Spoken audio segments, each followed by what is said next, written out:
So, if you're like me, you probably saw the trailer for this game on YouTube or TikTok and thought it might have some actual promise behind it. A game that balances the fun, busy work of a zookeeper with the terrifying body horror of the parasitic enemies sounded and looked really cool. As we'll see later in this video though, the trailer was borderline misleading. And, of course, before we get into this, a huge and obvious major spoiler warning for the rest of the video. If you are uninterested or already know the story, there will be timestamps in the description to help you move past that. The basic premise of the game is that you are Paul Connolly, a man with a wife and daughter who is living through extreme poverty. You decide to take a clearly too good to be true job offer as a night zookeeper. The job offer in question is extremely suspicious already. It pays a ridiculously high salary, has been closed for 2 years, and in order to take the job you are required to sign a non-disclosure agreement. An NDA which has some pretty insane restrictions, such as not being allowed to contact the police in the event of injury or death on the premises. Which, by the way, is not something an NDA can do, but we'll get into this later. At the start of the game, you meet a man, your boss, Oliver, who walks you through your tasks and shows you how to cure the sick animals if need be. During your interview, Oliver injects you with what you find out later is a parasite. The same parasite that haunts the zoo and, surprise surprise, is infecting the animals within it. Very quickly though, things start going downhill, as surprise to no one. Oliver locks you in the zoo when he leaves. This is supposedly to keep the parasite in the zoo, but as we'll see later, that clearly doesn't make any sense. Anyways, you continue your tasks as normal and begin to cure the sick animals, doing things like picking up their crap, taking their blood and temperature, and using this device. I still don't know what this thing is or what it does, but I'm honestly fine with keeping it that way because I just think it's funny. Eventually, after returning to our mobile workstation to analyze some samples, you return to find that one of the animals has turned into a monster due to the parasite. Each infected animal has its own quirk. The penguin can fly and the wallaby can turn invisible, I guess, but after you give them a nice healthy dose of lethal injection, they are dealt with. Outside of this though, after saving a woman from the meat grinder, which you find is apparently necessary for the infected animals, you begin to learn more about the zoo itself and what's even going on. In the zoo, there is a monster named the Mother, which is the origin for all of the parasites in the zoo. It is implied that if we kill the Mother, all the other parasites will die as well. You snoop around, make a poison, and find out that the only way to reasonably use the poison on the Mother is to inject a human with it and have her eat them. At first, the obvious choice is to inject yourself, since you're already infected, and sacrifice yourself to the Mother. However, in a bout of improvisation, Sarah decides to use you as bait to get Oliver to open the Mother's enclosure. She knocks him out, somehow, injects him, and the day is saved, with the only unfortunate loss being your wife, as Oliver reveals that he found her and killed her to keep the information safe. It's a cool story that I kind of enjoy. However, as we'll talk about soon, the story takes a backseat for the rest of the game, which is less than cool. Ultimately, as a horror game, Zoochosis should have leaned into this story aspect to derive its scares, but instead, it misses the point. Okay, you might be saying, but what is the point of a horror game? Well, there is no real point of a horror game in general. Trying to find a singular goal other than to just scare you and tell a story would be ridiculous. However, it is that second part that matters much more than you think. Some horror games work well off of their atmosphere and scares alone. Take Lethal Company, for example. Most players of that game won't really go out of their way to learn the story, and that's okay, because the actual gameplay loop and atmosphere of the game are interesting and thrilling even if you don't find it scary. On the other end of the spectrum, we have games like Silent Hill and the Outlast series. Games that are story first and gameplay second. They want you to remember the story, and the gameplay is just there to add a challenge and to spice up the game just so that you aren't just watching a movie. A good horror game, in my opinion, is able to find that perfect balance between, hey look at this scary thing, and the story it's trying to tell. But that's just it. Zoochosis doesn't do this, and fails on both ends. I'll go into more detail about each of those in a bit, but the gameplay fails because it is repetitive, boring, and unnecessarily complicated for first-time players, and the story suffers because you are forced to put it to the side to deal with your chores. But yes, let's finally address the title of this video. I am now going to list out and explain all the various reasons why this game fails. Some of these issues are smaller things and could have been ignored, but unfortunately that isn't the case, because I feel that they are amplified by the much larger issues. Zoochosis fails because the admittedly very interesting concept behind it is distracted and lost because you have to keep doing chores throughout it. The game gets substantially less scary as time goes on, and the parasitic enemies become minor annoyances rather than actually scary creatures. The major selling point of this game, the visuals and experience of the infected animals, is actually really bland. Beyond one decent scare when they become infected, you do not see them change on screen. Rather, you just come back to the enclosure after making some medicine to cure one of the animals, and boom, the infected animal has changed. There are ways to go about finding which ones are infected and curing them before they change, but unless you're going for the good ending in which you cure them, their encounters are much more of a boss fight. They don't chase you much, and all they need is 3 lethal injections to defeat them. It turns what could have been a very thrilling and exciting chase as you run through the enclosure and escape the enemy into just another chore. Remember how I said that if the mother dies, the rest of the parasites die? Yeah, well, this is due to them being part of a hive mind, and because Oliver injected you with one at the beginning of the game, the infected enemies aren't actually a threat to you. They will chase you if you hurt them, but they won't kill you if they catch you, they just sort of knock you over. After this realization, the game just isn't really scary anymore. Yeah, the jump scares might still get you, and the ambience is still creepy, but now that you know that the only real threat to you is the mother, who, by the way, is locked up in her enclosure, the game becomes a slog as you progress through the story simply just to get it over with. The ending, or at least the true one, ends up feeling more like your shift just ended at your job, rather than an exciting conclusion to your efforts to unravel the story. The unraveling itself is an issue as well. The way you find out the story is by finding these PDAs, much like your own, and learning about how one of your now deceased coworkers, CJ, is responsible for getting Sarah involved with and eventually captured by the zoo. The process of finding this out, though, is boring as hell. You go to a new area of the zoo to do your chores. Take a minor deviation to your path to enter that area's office. Get a PDA and leave. A game I'd like to compare this to is the Subnautica games. In those, you have a similar experience. Each new lore entry is locked behind a PDA that can be found somewhere on the map. But instead of the PDAs being next to major story locations or just on the way to a resource-rich area, they are strategically positioned so that you have to either enter a new biome or encounter a new enemy to access them. This teaches you more about the game, fleshes out the world building past the basic story, and most importantly, makes it feel satisfying to finally get these PDAs and progress the story. Even if Zoochosis did this, and made finding the PDAs actually interesting or engaging, the contents of them, and the actual story tidbits they give you, isn't really that good either. Any writer will talk about how one of the most important parts of a story is showing the story, and not telling it. The Zoochosis PDAs often don't do this. They feel bland and impersonal.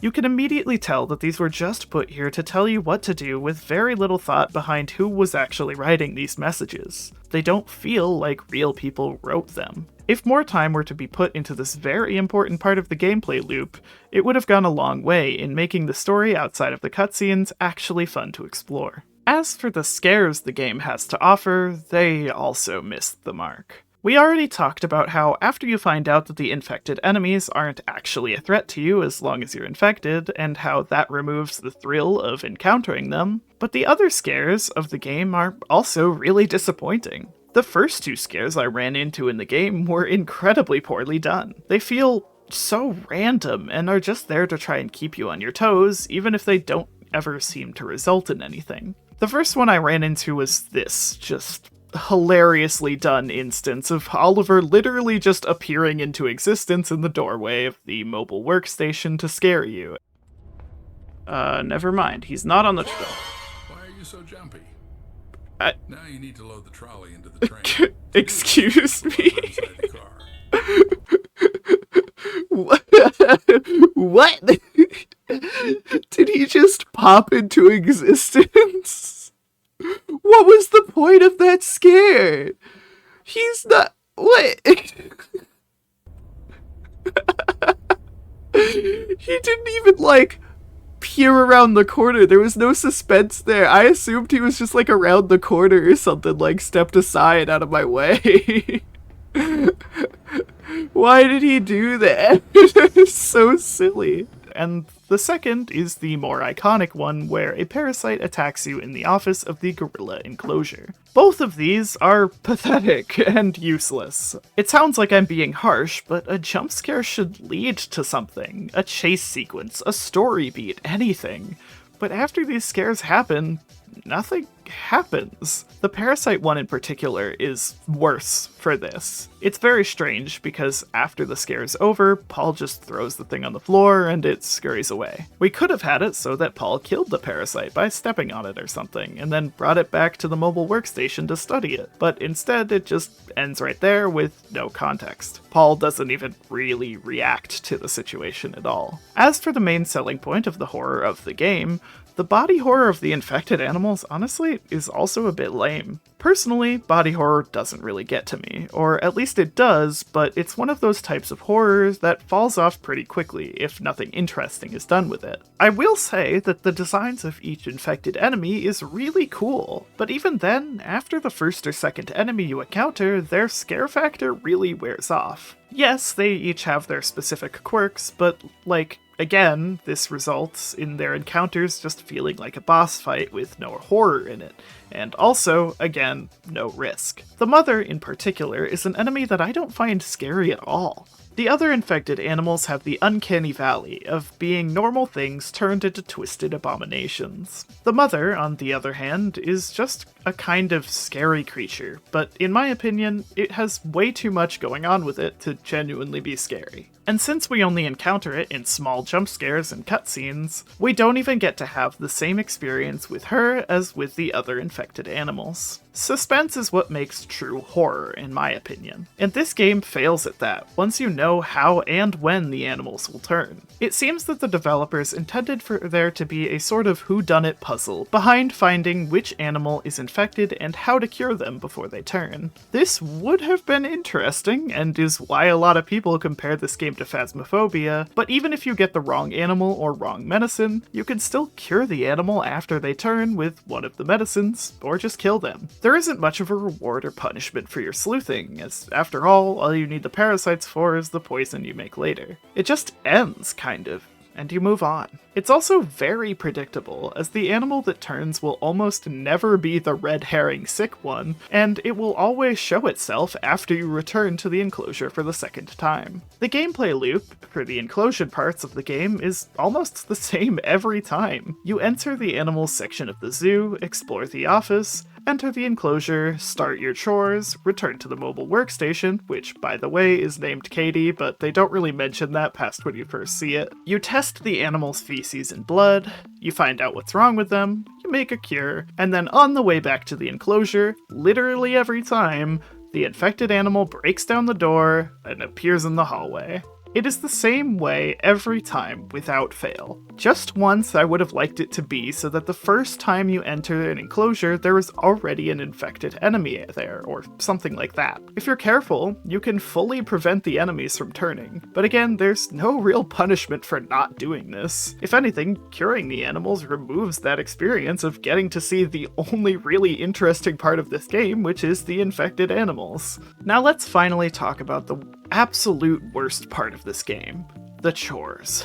The chores, specifically the creation of the medicine, is incredibly frustrating. In my opinion, having to go to a wiki to figure out the main goal of a game is incredibly goofy. It works for other games like Terraria, but in a game that's supposed to be scary, this fails spectacularly. There are, of course, ways to piece together what disease each animal has, but this is incredibly unclear for seemingly no reason. I don't think that a simple, direct legend that showed you which medicine was for which disease would take anything from the game. Nothing takes me out of the horror than having to pause the game and look up a tutorial or wiki just to progress the story, and I think a lot of people would agree. Some of you might call me out here and say that I didn't need to consult a wiki and I could have taken risks to learn which medicine was for which each disease, and I kind of agree with you. I'm not the brightest bulb in the shed, and I recognize that I have a tendency to rush through the games just to learn the story. However, I don't believe this is entirely my fault. The descriptions of what each disease does matches what medicine it needs only around 70% of the time, and for the rest, they feel intentionally misleading.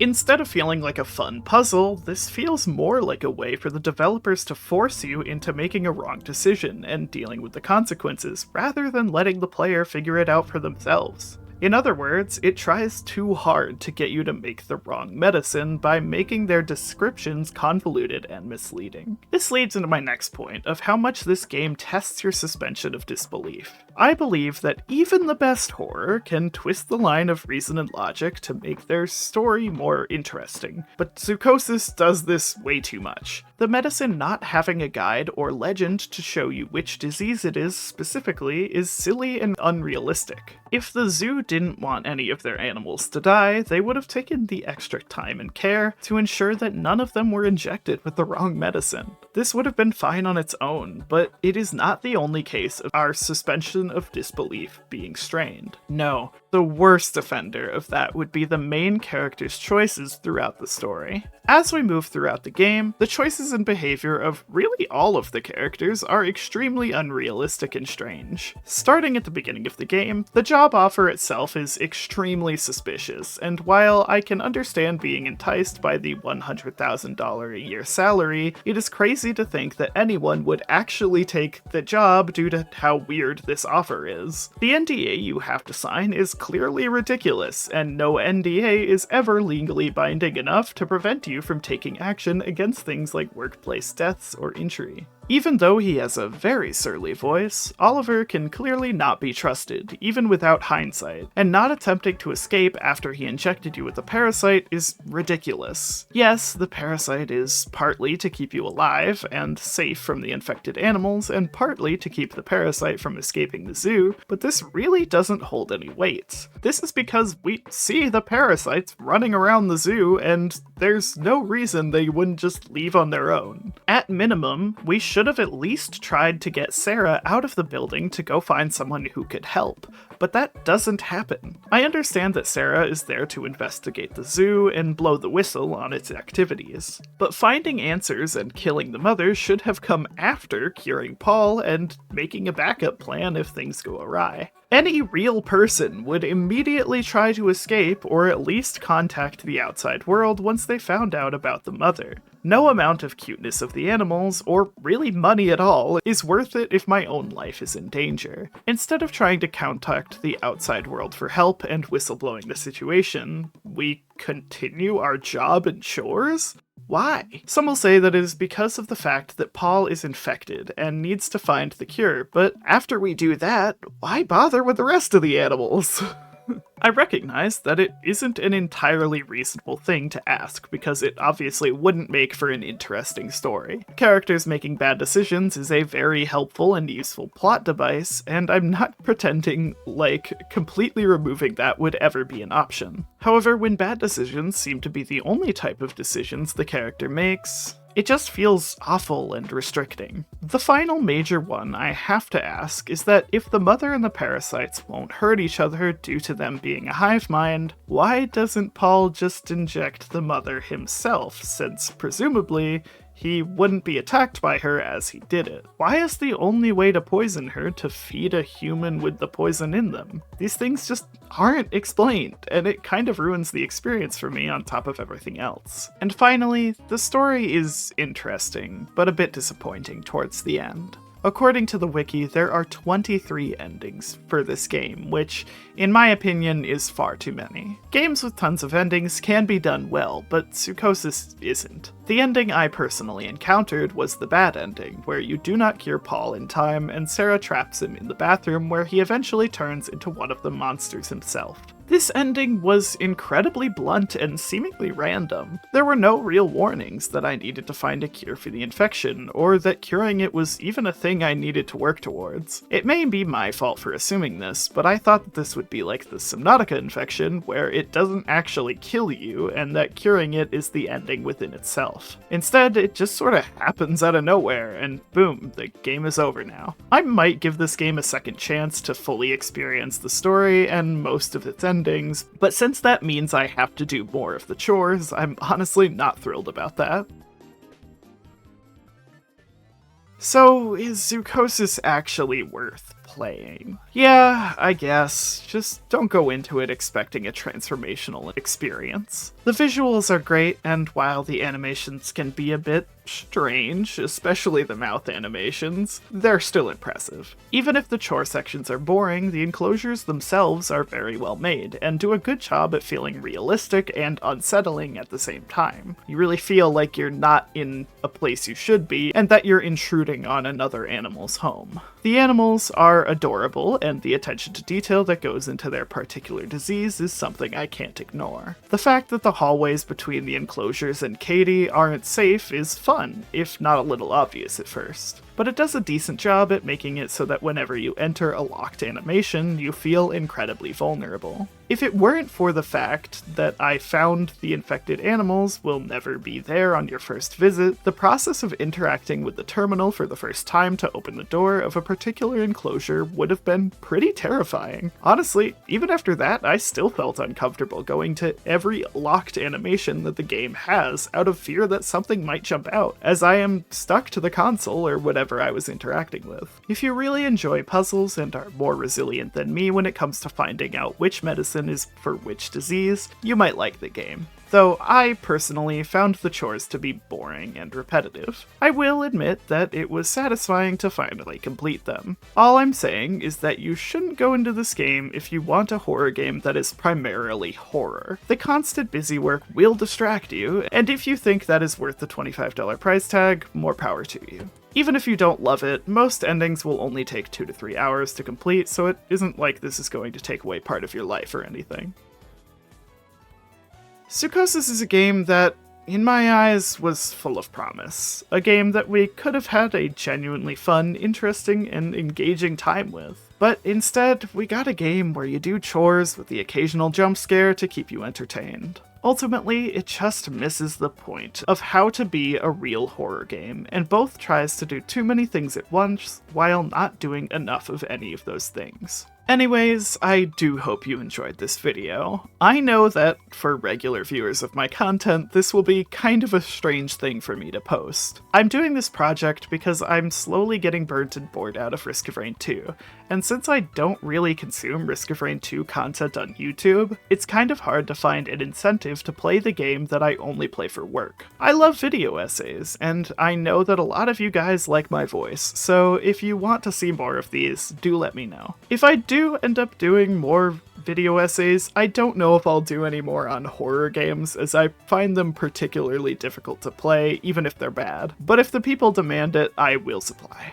As for this essay in particular, all criticisms are not only welcome but greatly encouraged. As a rookie to the commentary genre of YouTube videos, I'd really appreciate as much helpful feedback as possible to ensure that I do it right. I am personally very terrified of accidentally creating slop content, so I do hope that my insight into the things I talk about are actually interesting and don't end up being like that. Anyways, thank you so much for watching again. If you did like the video and would like to see more, liking and subscribing is always helpful. Thank you to our members for supporting the channel, that much more, and who got access to my live playthrough of the game much earlier than everyone else. And yeah, bye-bye.